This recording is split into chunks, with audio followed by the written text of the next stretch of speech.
दोस्तों, अपने जीवन को समझने के लिए, ऑब्जर्व करने के लिए, जानने के लिए, मैच्योर बनने के लिए इन कुछ बातों को ज़रूर नोटिस करना, इनके बारे में अवेयर रहना, कॉन्शियस रहना।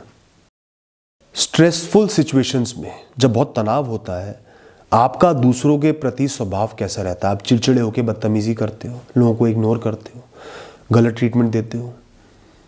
इस बात का एहसास ज़रूर करना। एक तो इस स्वभाव को सुधारना है और समझना है कि आपकी पर्सनैलिटी थोड़ी सी वीक है, उसको स्ट्रांग बनाना है, स्टेबल रखना है। जब आपको अपने डर का सामना करना पड़ता है, आप फेल हो जाते हो, स्ट्रेसफुल सिचुएशन होती है, आप अपने जीवन के बारे में उस समय क्या सोचते हो? आज सब अच्छा लग रहा है, ऐसी परिस्थिति आती है, ऐसा लगता है जीवन खत्म हो गया।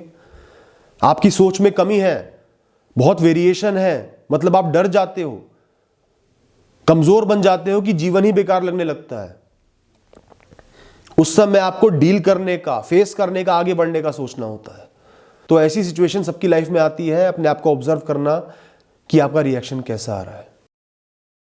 दोस्तों, अपने आप को सिर्फ एक फिजिकल बॉडी से ऊपर ऑब्जर्व करो, समझो, जानो अपने मन को। मन में क्या चलता है, कितना कंट्रोल रहता है, कितना अनकंट्रोल्ड रहता है। आपकी इंद्रियों को कोई भी चीज़ पसंद आ गई तो क्या खुद को रोक पाते हो? अपनी बुद्धि को समझो, जानो कि वो अलग अलग वक्त में कैसे चलती है, कैसे काम करती है। ये समझो कि आप अपने जीवन से ऊपर हो, इस शरीर से ऊपर हो, एक आत्मा हो। इस तरीके से खुद को ऑब्जर्व करो और अपनी लाइफ को एक थर्ड पर्सन पर्सपेक्टिव से ऑब्जर्व करो कि मैं एक आत्मा हूँ, ये जीवन मुझे मिला है, मैं सिर्फ ये शरीर नहीं हूँ। अपने शरीर को रिएक्ट करते हुए ऑब्जर्व करो।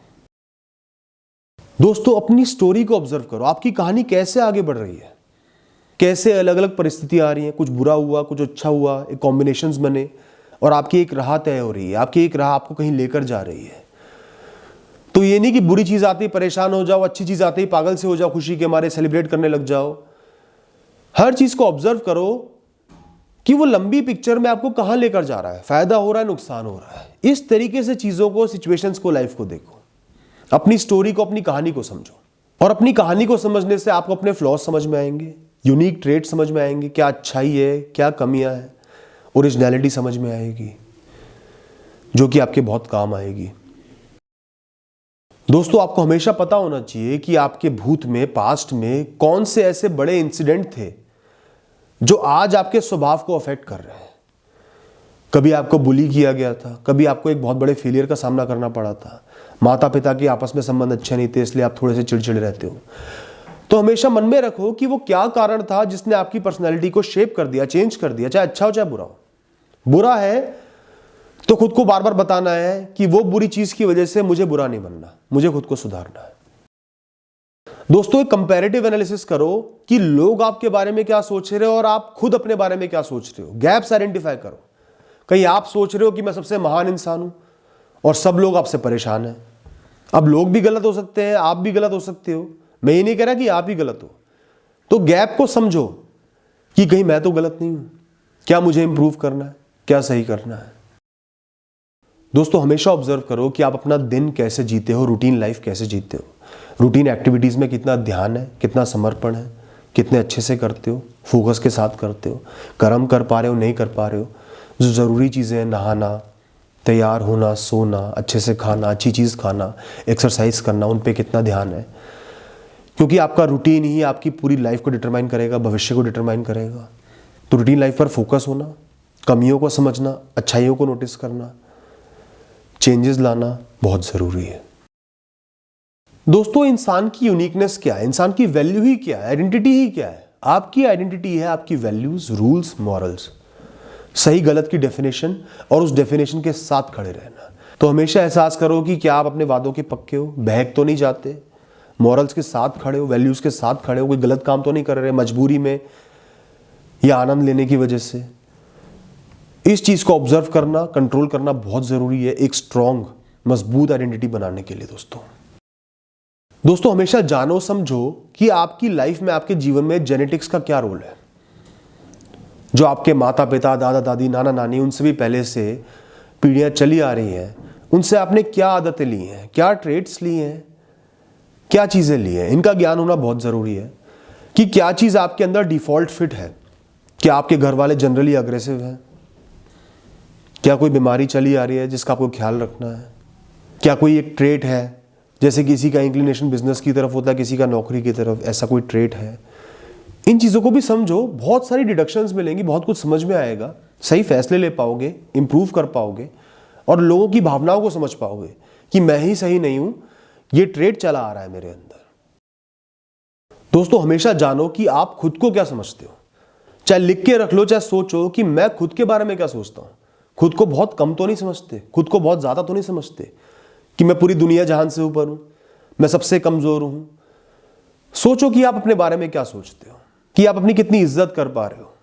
कॉन्शियस तो नहीं हो बहुत ज्यादा लोगों को लेकर। ऐसा सोचोगे, समझोगे, तभी कमियां नजर आएंगी, उनको सुधार पाओगे। दोस्तों, हर इंसान के जीवन में कुछ ऐसी चीजें होती हैं जो कम मेहनत करके भी उनको मिल जाती हैं।